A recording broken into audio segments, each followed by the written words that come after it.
this is about Dave Chapelle. I've written two of these pieces that had at least a little to do with Barack Obama. And he said once that he didn't always sound the way he does when he speaks as a politician and a president. He said he sounds different when he's shooting hoops with some brothers. And that made me think of another person, another black person, who speaks with at least two distinct voices, and that's Dave Chapelle. Like Obama, Chapelle is a very accomplished and interesting person. Black person, I must say, because the success of both men stems at least mainly from their color, their race. Dave is highly intelligent and thoughtful. I would say playful, mischievous really. He has a white name, Dave.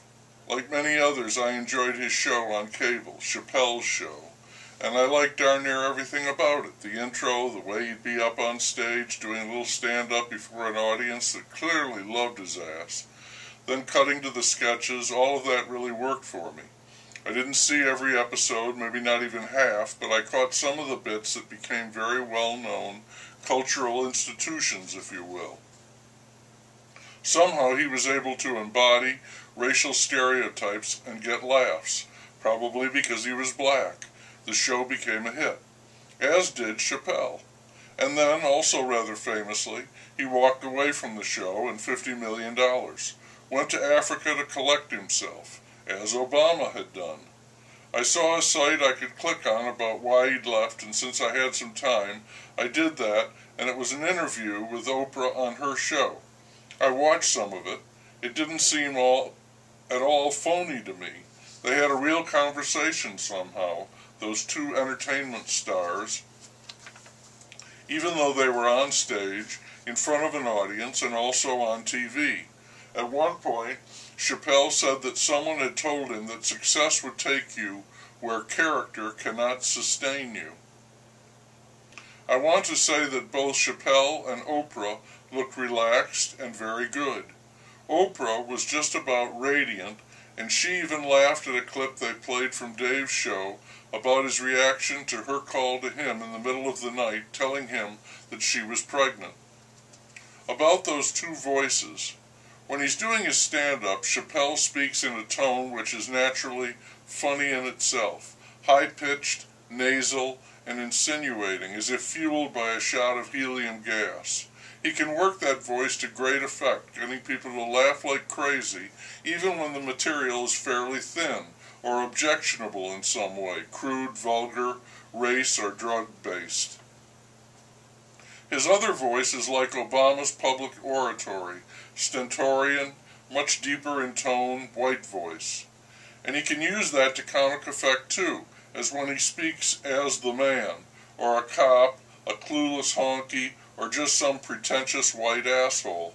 There's a show called something like Inside the Actor's Studio, and in it, this stuffy white guy with lots of notes interviews an actor or comedian, a performer before an audience of students at the actor's studio. And presumably, the performer once attended the actor's studio, or at least that's my understanding. And these sessions can be quite interesting and entertaining. Once, the stuffy white guy agreed to be the subject of the interview, and he got to pick the person who'd be talking with him. And out of the distinguished host of choices he had, every one of them big names, he picked Dave Chapelle. That really got me. Chapelle made no secret of the fact that he richly enjoyed Obama's run as president. I heard him talking about a get-together at the White House near the end of that run. The man who wrote the 8 Years in Power book, he was there too, and nearly everyone there was black. Chapelle got laughs by talking about Bradley Cooper, I think it was, running around in this sea of black people, the token white. Hey Bradley, how you doing? Anyway, for Chapelle, as for all of them, it was just a dazzling, intoxicating moment, a real culmination to have all these black people in tuxes and gowns freely congregating at the seat of power in the nation that had once treated them as being property, as slaves. It was thrilling and crazy they'd come so far. And now that's gone away. The White House isn't throwing parties like that anymore. It's going back to being a White House, and Dave must miss that.